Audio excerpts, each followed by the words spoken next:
Hola, ¿qué tal? Les habla Jaime Álvarez, vicepresidente de inversiones para Latinoamérica de Scandia. Y bueno, pues la idea de este evento, un evento que estimamos dure una media hora, pues es hablar un poco de mercados financieros, de lo que ha estado ocurriendo con los mismos a partir de todo el tema de COVID, que prácticamente a la mayor parte de los mercados le empezó a afectar a partir del mes de marzo. Y bueno, pues tenemos unas nuevas realidades en la parte financiera, en la parte económica, y bueno, pues queremos compartir un poco estas ideas, qué es lo que ha pasado y qué podemos esperar hacia el futuro.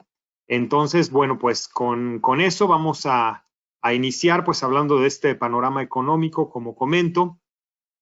Y bueno, aquí tenemos una serie de puntos que son unos puntos resumen básicamente de lo que vamos a estar hablando en las siguientes diapositivas. Y lo primero que tenemos pues es cómo ha afectado este tema a la parte de crecimiento y de economía global. Y como comenté, pues prácticamente a partir del inicio de marzo, pues tuvimos unos mercados, particularmente voy a hablar en primer lugar de la parte de renta variable, la parte accionaria, mercados que estuvieron cayendo a lo largo del mundo de una forma muy importante. Obviamente el impacto de este tema de coronavirus en la vida económica, toda la parte de cierres, de cuarentenas, pues hizo que los inversionistas empezaran a tener unos views, una mirada muy negativa a lo que vendría para pues muchas empresas, obviamente todavía con muchísima incertidumbre, y en ese sentido, bueno, vimos a los mercados cayendo de forma importante. Después de eso, pues empezamos a ver ya hacia el cierre del mes de marzo y sobre todo en el mes de abril, muchos apoyos por parte de bancos centrales, por parte de gobiernos, que hicieron que, bueno, se presentaran algunas recuperaciones, en algunos casos recuperaciones bastante importantes, y parte de eso es lo que vamos a hablar en los siguientes minutos. También la parte de renta fija, es decir, los mercados de renta fija, los mercados de bonos internacionales y locales tuvieron pues unos incrementos en la parte de las tasas de forma bastante importante también ante una aversión al riesgo. En ese sentido empezó a haber una mayor preferencia por tener liquidez y por estar invertido pues prácticamente solamente en los bonos o en los instrumentos de renta fija más seguros, que tradicionalmente son los treasuries de Estados Unidos, por ejemplo, o inclusive también en inversiones en oro. Entonces ahí también vimos unos ajustes importantes, aunque también, al igual que en la renta variable, a partir de la última semana de marzo y sobre todo lo que fue el mes de abril, tuvimos unas mejoras sustanciales en este tipo de inversiones. Y dentro de lo que comenté, los bancos centrales y los gobiernos y todo el apoyo que están dando, creo que la Reserva Federal, el Banco Central de Estados Unidos, pues se destaca claramente por unas tasas de interés que las han llevado prácticamente al 0%. Y ahí, bueno, pues claramente es un banco central sumamente proactivo. Ha llevado también la recompra de bonos prácticamente a niveles nunca antes vistos, de tal forma que lo que están tratando de hacer con eso es que la economía no se termine por caer, que haya en la parte de mercados financieros esta puerta de liquidez para que los instrumentos financieros se puedan seguir moviendo. Y también el propio gobierno de Estados Unidos, fuera de lo que es la Reserva Federal, fuera de lo que es el Banco Central, también ha aprobado unos paquetes de estímulos sin precedentes, arriba de los 2,000 billones de dólares para hacer frente a estos efectos. Particularmente este monto se estaría prácticamente destinando de forma directa a empresas y a personas que han perdido su empleo. Con lo cual, bueno, pues también Estados Unidos se pone al frente de todo lo que son estos apoyos a su economía, pero como lo vamos a ver también en el transcurso de la presentación, no es el único gobierno, no es el único banco central. En general, esto a la medida de cada país, pero ha sido una constante prácticamente en todo el mundo. En Estados Unidos particularmente ha llamado mucho la atención el tema de desempleo, obviamente. Ahí es en un mercado donde se puede medir probablemente de una forma todavía más continua, porque ellos tienen cada semana reportes sobre las cifras de solicitudes de desempleo que se están dando. Y bueno, pues a partir prácticamente de las primeras semanas de marzo hasta lo que llevamos ahora en mayo, pues hemos tenido semana tras semana datos muy negativos, llegando ya más de 30 millones de personas que de forma acumulada han optado por ir por estas solicitudes de desempleo. También tuvimos la semana pasada ya el dato oficial de creación de empleos, que ese es un dato que sale cada mes. En el caso de abril, pues más que creación fue una destrucción de empleos. Fueron casi 20.5 millones de empleos que se destruyeron durante el mes de abril, una cantidad pues nunca antes vista prácticamente desde la Gran Depresión de los años 20, pues no se había visto un nivel de este tipo en lo que es destrucción de empleo.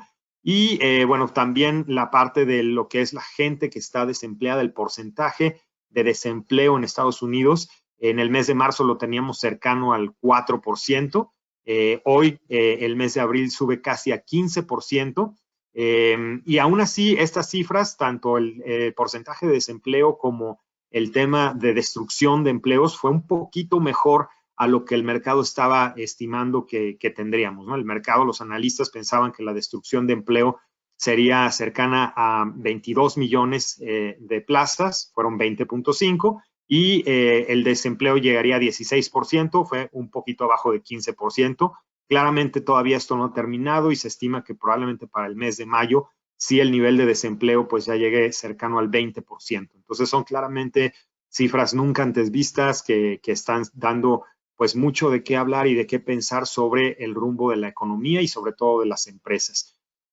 Para acabar también todo este tema global está el precio del petróleo, que ha sido también un gran dolor de cabeza en estos 2 meses. El precio del petróleo pues empezó a caer, y en la medida en que empezó a caer, lo que vimos es una intención inicial de que se pusieran cortes a la producción de tal forma que ese precio pudiera subir. Esos iniciales acuerdos se hicieron entre la OPEC y Rusia, que serían pues los principales productores y donde el gobierno tiene un voto, una voz, digamos, en el nivel de producción que tienen las empresas, que en todo caso son empresas estatales. Cuando se hace este inicio de acuerdo, pues Rusia no acepta recortar producción, y entonces a partir de ahí Arabia Saudita, lejos de recortar, lo que decide es incrementar producción para entrar en una guerra de precios que presione finalmente a los productores que tienen costos de producción más altos, así recortar y particularmente pues tratar de empujar a que Rusia recorte. Se tardan varias semanas hasta tener una segunda vuelta de acuerdos, pero durante todas esas semanas la producción alcanzó niveles muy altos, el almacenamiento de petróleo también llegó a niveles muy altos, y para cuando se llega ya al acuerdo, finalmente pues el precio del petróleo está ya bastante deteriorado. Llegamos a ver inclusive precios del petróleo, de los futuros más bien de petróleo del siguiente mes, en terreno negativo, cosa que pues era algo prácticamente fuera de toda lógica. Pero bueno, a final de cuentas ya se ha empezado a limpiar un poco ese tema. Empieza así ya, ahora sí, a funcionar los cortes de producción que se planearon a partir del mes de mayo, y ya empezamos a ver un precio del petróleo que está un poquito arriba de los $20 por barril, pero que de todos modos son niveles que para muchos productores no son sostenibles y debemos verlos en el futuro, pues que vayan subiendo. En la parte local que hemos tenido, bueno, pues también tuvimos un incremento de las primas de riesgo a nivel local en la parte de renta fija bastante importante, subiendo 200 puntos base prácticamente en cuestión de unos días, toda la curva soberana mexicana. Eso sí ha tenido también regreso, lo vamos a ver, pero claramente ahí fue un primer punto de impacto. La caída del precio del petróleo también en México afecta de forma muy importante, dada la dependencia de los números fiscales, de los números del gobierno en el tema de petróleo, y en ese sentido, bueno, pues vemos también al tipo de cambio afectado, bastante afectado, junto con muchas otras monedas emergentes, pero particularmente monedas de países emergentes que tengan una relación directa con el tema del petróleo. Entonces, en ese sentido, pues llegamos a ver el precio del petróleo, el precio del tipo de cambio llegando a arriba de 26 pesos por dólar. Hoy ya está mucho más estabilizado, alrededor de los 24 pesos por dólar, pero también vamos a hablar con más detalle de lo que estamos viendo y lo que esperamos para el tipo de cambio. ¿Qué más? Bueno, en México tuvimos también el tema muy importante de la reducción de calificaciones de riesgo, tanto para México como para Pemex. Esto es algo que también se ha estado dando a nivel global. Las grandes calificadoras de riesgo que tienen pues como intención dar un sello de la calidad y de la garantía que tienen las diferentes emisiones de deuda, tanto de empresas como de países, pues se han dado a la tarea de hacer revisiones importantes y hemos tenido disminuciones de calificación muy importantes en muchos sectores, en muchos países, y México y Pemex no han sido la excepción.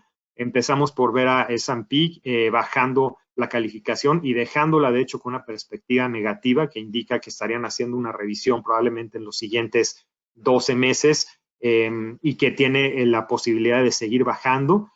También las otras dos grandes calificadoras, Fitch y Moody's, hicieron lo mismo, tanto con la calificación de México como también con la de Pemex. De hecho, Moody's, particularmente la reducción que hizo de la calificación de Pemex, la lleva a perder lo que se llama grado de inversión, lo vamos a ver con más detalle, pero esto significa que entonces Pemex, los bonos de Pemex ya no pueden ser adquiridos por una parte importante de los inversionistas que se dedican a buscar inversiones en bonos de diferentes empresas. Entra ya al terreno de lo que se le llama bonos basura, entre comillas, es como el nombre con el que se le conoce coloquialmente a empresas que ya caigan por debajo de grado de inversión. Esto indica que son bonos que estarán ahora en el radar de otro tipo de inversionistas, inversionistas que son más especulativos, inversionistas que quieren tasas más altas, pero que también saben que la posibilidad de tener un default, un impago, pues está mucho más presente que cuando es una empresa con un grado de calificación.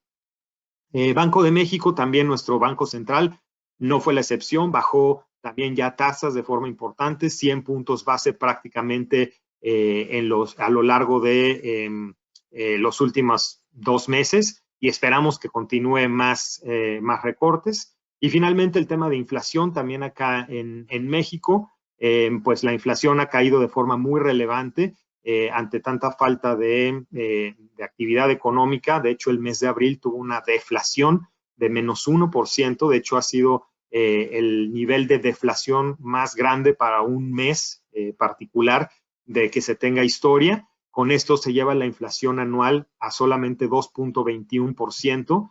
Y esto obviamente pues abre también la puerta a que el Banco de México pueda seguir bajando tasas, ya que claramente el único impedimento que en estos momentos tendría Banco de México es que la inflación estuviera alta, pero claramente no es algo que estemos viendo. Entonces, bueno, con esto vamos a empezar probablemente a hablar un poco del tema de crecimiento. El tema de crecimiento ha tenido, como comenté, en los últimos 2 meses un vuelco importantísimo de lo que se estimaba a inicio de año que iba a ser el crecimiento para las diferentes economías en 2020 y lo que ahora se tiene como estimado, como expectativa. Todavía hay muchas incertidumbres y de hecho el rango de expectativas entre los diferentes analistas es todavía bastante alto. Hay gente que está todavía no tan negativa, hay gente que está sumamente negativa y obviamente un espectro bastante grande en el medio. Aquí entonces yo decidí poner un poco los números que el FMI ha sacado, que sacó en el mes de abril. Creo que FMI pues es una institución con bastante información, con mucho poder de análisis y en ese sentido creo que vale la pena ver particularmente sus expectativas, de nuevo sabiendo que hay algunos analistas que están mucho más positivos y otros que están mucho más negativos.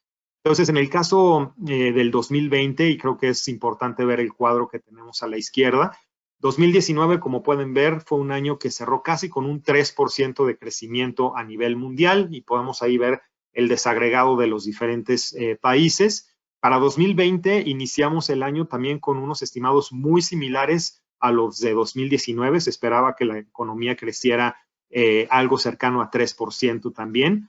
Pero como vemos, la proyección que acaban de cambiar en el mes de abril, pues es ya diametralmente opuesta. Ahora tenemos un estimado de crecimiento de menos 3% a nivel mundial. Y bueno, pues con economías tan afectadas como Estados Unidos, que sería el primer renglón que tenemos, que pasa del 2.3 de crecimiento que tuvieron en 2019 a casi un menos 6% de crecimiento que se espera actualmente, ¿no? La Unión Europea lo mismo, todavía con decrecimientos más fuertes, casi llegando probablemente al menos 8%. Y de ahí nos pasaríamos probablemente a los países asiáticos, donde vemos que serían probablemente de los muy pocos, algunas economías asiáticas que crecerían arriba de cero, con probablemente un 1%, que es claramente, de todos modos, una caída muy importante contra los niveles que estaban creciendo en años anteriores, que iban desde el 6 hasta el 4%. Finalmente, Latinoamérica también una región bastante pues afectada, porque veníamos sí de un 2019 muy complicado, a diferencia del resto del mundo, como lo podemos ver ahí. Latinoamérica en el 2019 fue la región o una de las regiones más rezagadas, particularmente con México, que fue prácticamente uno de los muy pocos países que tuvo un decrecimiento el año pasado de menos 0.1%. Con esto, pues obviamente entramos a este tema con una base más baja y hacer que la economía latinoamericana pues caiga en la expectativa de FMI aproximadamente un 5%, México particularmente cayendo casi un 7%, ¿no?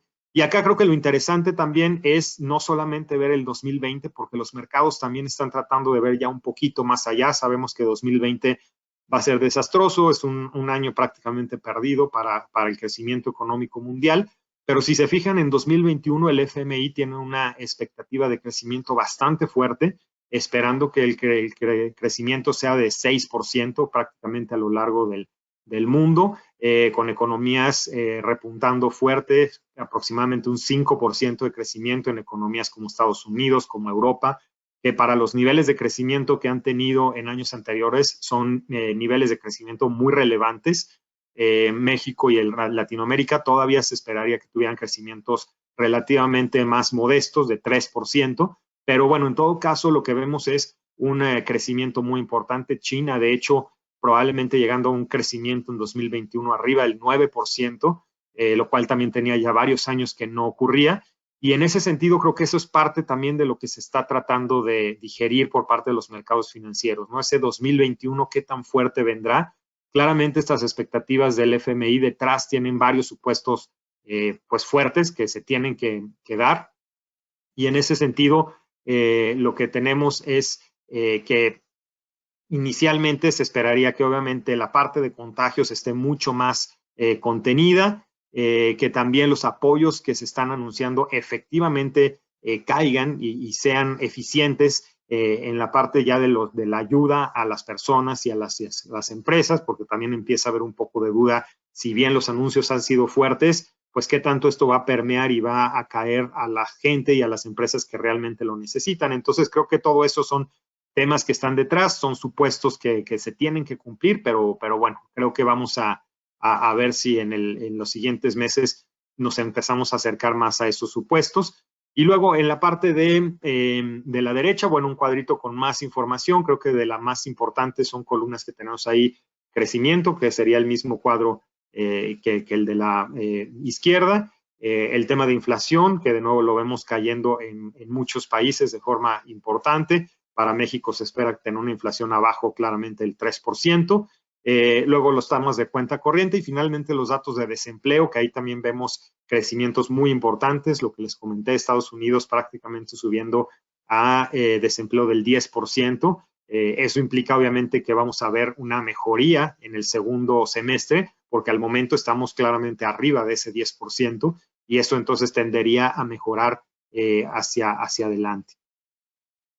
Vamos a ver ahora un poco de las ayudas, lo que comenté. En cuanto a temas de ayudas, podríamos dividirlas en dos grandes ayudas, dos grandes temas. Primero, la parte fiscal, es decir, la parte que los gobiernos efectivamente están sacando para apoyar directamente a empresas y a personas que han perdido su empleo. Y bueno, como vemos ahí, lo que comentábamos, Estados Unidos por mucho es el país que más apoyos ha sacado, arriba de 2,000 billones de dólares de apoyos que equivalen más o menos a un 9.3% de su Producto Interno Bruto y de hecho se siguen discutiendo más aumentos a este monto y eso, bueno, claramente los pone en liderazgo, en la ventaja de apoyos a sus empresas y a los empleados que han perdido trabajos. De ahí pasaríamos al tema de Alemania, que han puesto casi 370 billones de dólares también para apoyar empresas y personas. Representa más o menos el 7% de su Producto Interno Bruto.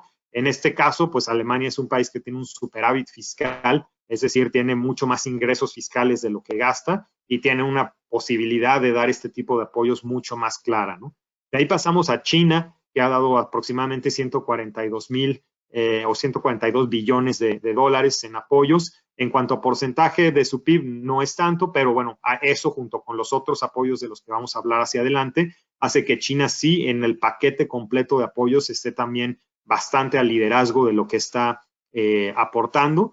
Y luego vemos ya una serie de países dando apoyos fiscales menores, que de todos modos representan en casi todos los casos arriba del 1 o 2% de su PIB.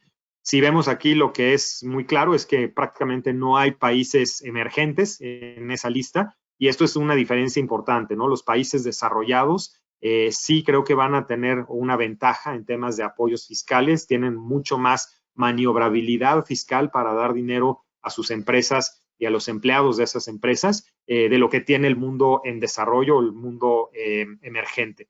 Entonces, en ese sentido, sí, la lista es muy clara que aquí el tema de apoyos fiscales está siendo mucho más presente en los países desarrollados. Ahora vamos a hablar del otro tipo de apoyo, el apoyo monetario, que este es el que dan los bancos centrales, principalmente de dos vías. Uno, bajando tasas, y dos, abriendo ventanillas, digamos, para recomprar bonos de diferentes empresas o recomprar inclusive bonos del gobierno para darle liquidez a los mercados financieros.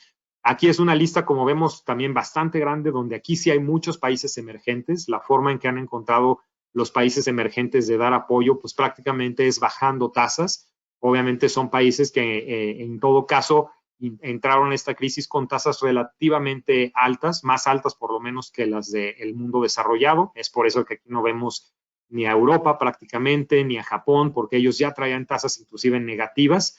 Y es por eso que ellos no pueden apoyar desde este punto de vista. Sí lo pueden hacer los mercados emergentes, y ahí vemos de hecho a México bajando esos 100 puntos base en lo que va desde marzo, ¿no? Entonces es algo inusitado también ver tantos bancos centrales bajando tasas prácticamente en 2 meses de una forma tan pareja por todos lados.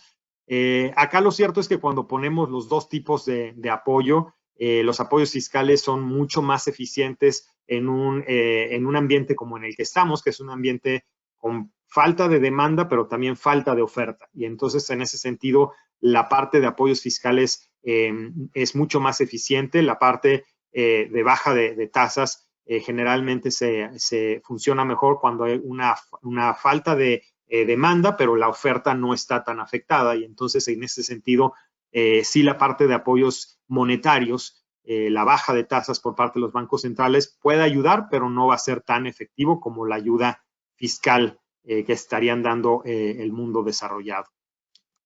Vamos a hablar un poquito ahora de mercados accionarios. En ese sentido, pues, ¿qué hemos visto? Hemos visto unos mercados con muchísima volatilidad. Acá tenemos las gráficas de diferentes mercados accionarios. Empezaríamos probablemente por analizar la línea negra, que es la del S&P 500, el mercado accionario americano, que vemos que pues inició el año relativamente bien, con algo de subidas. Entra el mes de marzo, empiezan ya los problemas graves para Europa, para Estados Unidos de contagios, y empieza ya el tema de las cuarentenas, y vemos entonces como a partir del mes de marzo la caída de esa línea negra pues llega prácticamente al menos 30% de rendimiento en lo que fueron esos primeros meses de 2020, con particularmente una caída muy fuerte en el mes de marzo, ¿no? Ya conforme pasa la última semana de marzo y sobre todo el mes de abril, vemos una recuperación que pasa del menos 30 que teníamos a mitad de marzo a ahora algo cercano al menos 9%, ¿no? Entonces es una recuperación bastante importante. Claramente, de todos modos, vemos que todos los índices están en negativo, pero sí la recuperación de menos 30 a menos 9 es relevante, y lo que está detrás en parte es lo que hemos comentado, ¿no? Todos esos apoyos que están dando el gobierno, que está dando el Banco Central, también el tener algunos datos que, si bien son muy malos, por ejemplo, en el caso de desempleo, están siendo un poco menos bajos de lo que esperaban algunos analistas, Y bueno, es así que el mercado americano ha podido recuperar relativamente bien. Todavía falta mucho para llegar a un terreno positivo, pero bueno, la recuperación ha sido importante, ¿no? De ahí pasaría a lo mejor a analizar una línea como la naranja, que es el DAX, el índice accionario de Alemania, donde ahí, como vemos, prácticamente es una copia de lo que ocurrió en Estados Unidos, pero todavía con caídas mucho más profundas. Aquí se llegó a experimentar cerca del menos 38% de rendimiento. La recuperación también se ha dado, pero si se fijan, también ha sido menor. Este índice está cercano al menos 19% de rendimiento. Entonces, es una recuperación que efectivamente toma en cuenta todos los apoyos de los que ya hablamos, pero también toma en cuenta que han sido menores que los de Estados Unidos y que también hacia adelante habrá algunos problemas. A final de cuentas, la comunidad europea nuevamente tiene un tema interno de política, de cómo manejan los apoyos, y en todo caso otra vez se vuelve a presentar una dicotomía como la vimos en crisis anteriores de la comunidad europea, donde los países del norte tendrán que apoyar a los países del sur, y eso no necesariamente pues cuaja, digamos, con la forma de pensar de los congresos, particularmente el Congreso alemán, que está poniendo algunas trabas para que los apoyos puedan fluir de forma significativa. De ahí pasaríamos probablemente a la línea verde, me pasaría a la línea verde, que es el índice de Shanghai, que como pueden ver ahí, las caídas se dieron más fuerte en enero y febrero, que fue realmente cuando se dieron los brotes fuertes en Wuhan, en China. Sin embargo, a partir de ahí, por el control que empezaron a tener tan fuerte de lo que eran los contagios, el mercado empezó a recuperar, y luego ya en el mes de marzo, cuando el resto del mundo empezó a caer de forma fuerte, también cayó el mercado chino, pero si se fijan, lo más que llegó a caer es por ahí de un menos 12%, y a partir de ahí lo que hemos visto es una recuperación gradual. Es el mercado probablemente menos volátil, ha sido una tendencia ligeramente a la alza, pero continua, y eso hace que también sea el mercado pues mejor comportado. Detrás de eso, efectivamente lo que hay es un muy buen control de la enfermedad, y por otro lado apoyos importantes en la parte fiscal y monetaria, que son los puntos que vimos hace rato. Me pasaré ahí finalmente, antes de terminar y de pasar a México, a la línea roja, que es el Bovespa, el índice de Brasil, donde ahí también vemos unas caídas sumamente fuertes, en este caso todavía más fuertes que las de Europa, y hemos llegado a ver niveles del menos 45% de caída en el índice en el mes de marzo. Y de ahí hemos visto algo de recuperación. Sin embargo, como pueden ver, es una recuperación que todavía deja ese índice abajo del menos 30%.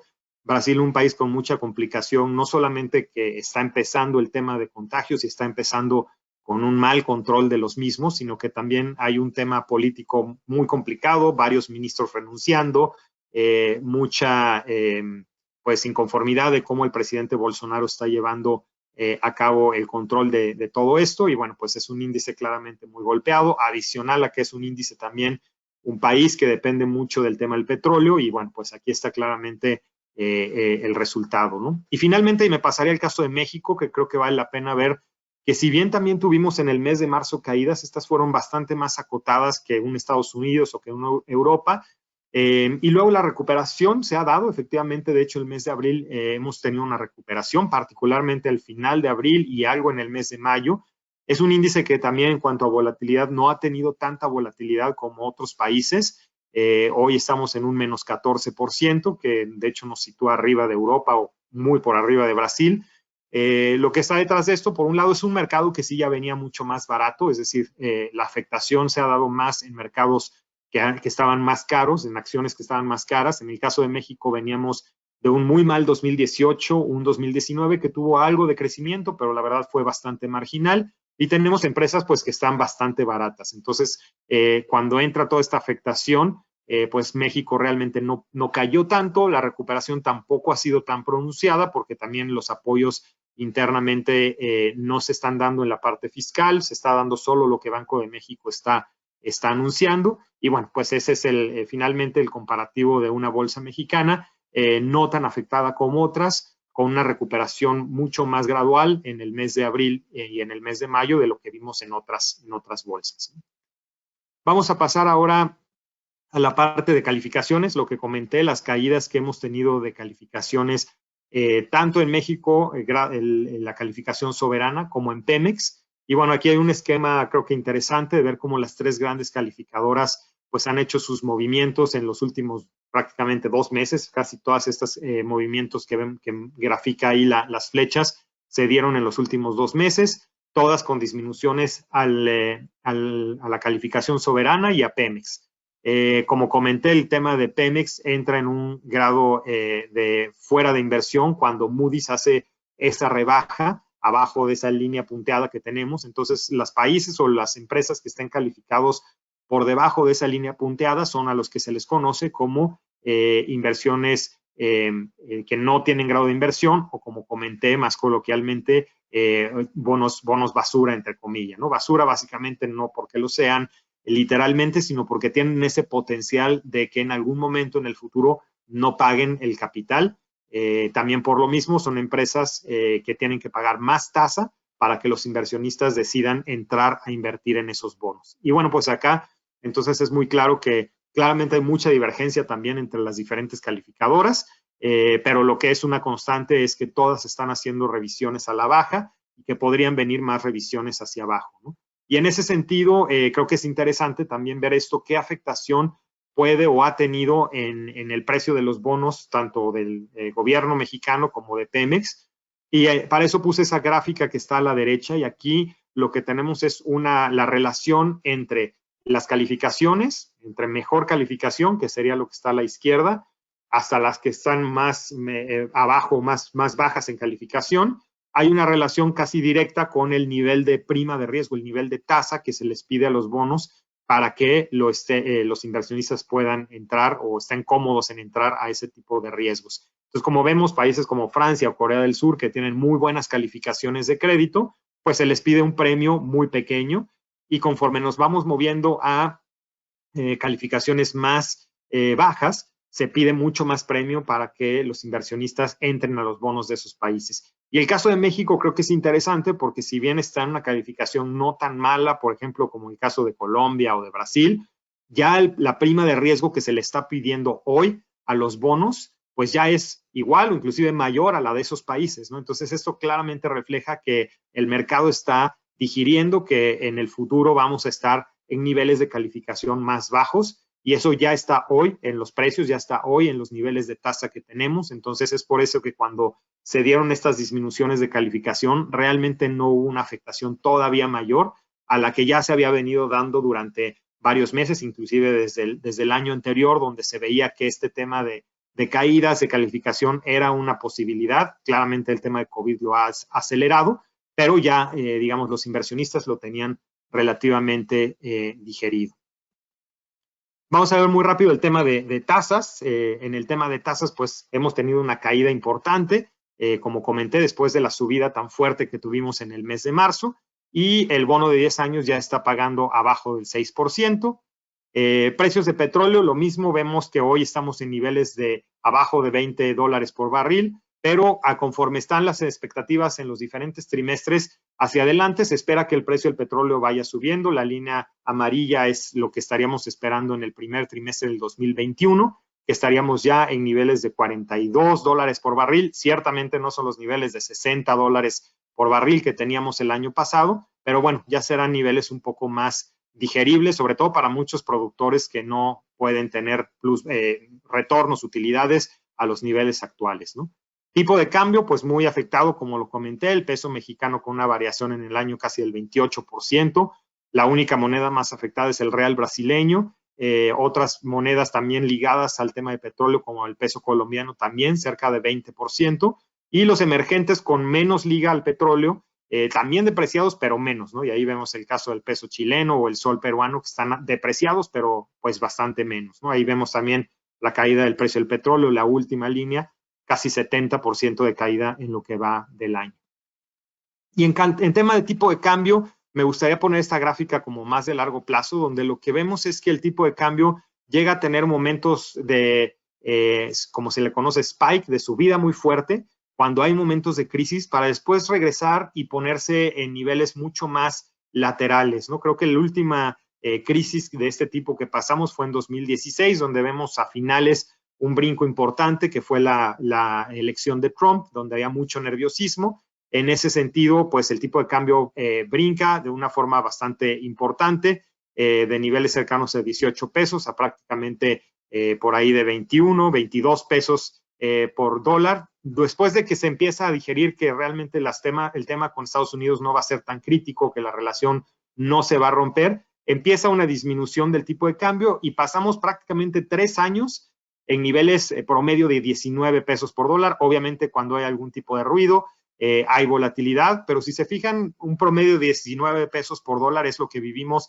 desde el 2017 hasta prácticamente el 2020, donde a inicios, donde, bueno, se da ya ese segundo spike tan fuerte por el tema de coronavirus, llegamos a 26 pesos por dólar, de ahí hemos bajado y nos hemos estabilizado en 24 pesos por dólar, y creo que conforme se vaya digiriendo ya la afectación final, hay mucha incertidumbre todavía en este momento, pues creo que el peso tiene el potencial de otra vez bajar y ponerse en una lateralidad como lo vimos en su momento en el 2017. No vemos que regresemos probablemente a los niveles de 19, eso sí, pero sí que nos estabilicemos probablemente en niveles más cercanos a los 22, 23 pesos por dólar, un poco haciendo un símil de lo que ocurrió en la gráfica en ese 2016 y en ese finales de 2016 y principios de 2017. Entonces, eso creo que es para ponerlo en perspectiva. Y bueno, como ya come un poco el tiempo, pues me gustaría dejar algunas conclusiones. En primer lugar, que la actual coyuntura sí tiene el potencial de llevar a la mayor parte de las economías a nivel mundial a una contracción en 2020.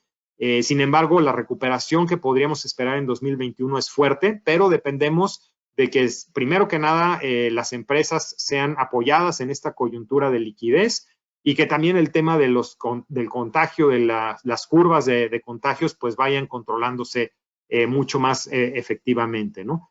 Hay sectores que estructuralmente sí van a tener cambios muy importantes hacia futuro y otros que se van a ver beneficiados también de forma importante. Entonces, en el tema de inversiones es muy relevante tener un análisis de sectores, de empresas bien hecho, porque pues aquí las oportunidades están abiertas, algunos las van a poder capturar, pero otros no. Entonces, ese tema es muy relevante. México particularmente creo que está bastante afectado por los temas que ya comentamos. Se necesitan ver más apoyos del gobierno, así como otros gobiernos lo están dando. Banco de México está haciendo, creo que, un trabajo muy adecuado, bajando tasas y abriendo algunas ventanas para que esté funcionando la liquidez del sector financiero, pero creo que no es suficiente. Entonces, ahí tendríamos que estar viendo más apoyos por parte del gobierno para poder tener este momento de coyuntura mucho más digerible hacia adelante. Las tasas y el tipo de cambio ya venían incorporando pues una buena parte de las degradaciones de calificación que vimos. Es probable que las veamos hacia adelante en los siguientes 8 o 12 meses, pero al momento creo que mucho de eso ya está digerido por el mercado y por los precios de los instrumentos. La renta variable también empieza ya a incorporar discusiones de reapertura y de los posibles avances médicos que se estén dando. Creo que cuando salen noticias de avances médicos, los mercados repuntan rápidamente, entonces eso también creo que es un tema para seguir viendo. Renta fija, lo más relevante, como comenté, es distinguir a los emisores que van a poderla librar de aquellos que no, y entonces el análisis de crédito, el análisis de emisor, de sector, es muy importante para nosotros. Precio de petróleo debería recuperarse conforme se vaya digiriendo toda esta sobreoferta que se ha dado. No vemos niveles de nuevo a $60 por barril, pero sí algo más a lo mejor cercano a 40, lo cual creo que da un respiro a esta industria que ha estado tan afectada. Y finalmente el tipo de cambio va a seguir siendo una de las variables más volátiles, porque bueno, tiende a dar estos golpes tan fuertes cuando se dan noticias malas, pero recordar esos momentos de estabilización y esos regresos a niveles más bajos donde podemos permanecer por varios años si efectivamente se empiezan ya a estabilizar los temas, ¿no? Entonces, pues, por el momento eso era un poco lo que queríamos compartir. Creo que tenemos algunas preguntas, no estoy seguro si nos dé tiempo, pues por lo que nos hemos tomado ya de un poco más de media hora, pero en cualquier caso estaremos comentando o dándole seguimiento a sus preguntas a través de nuestro correo y bueno, pues yo acá me quedo con los organizadores del webinar para darle seguimiento y poder conocer todas esas dudas que nos han enviado. Por el momento es todo. Muchas gracias por su atención y estamos aquí para cualquier duda que tengan. Hasta la próxima.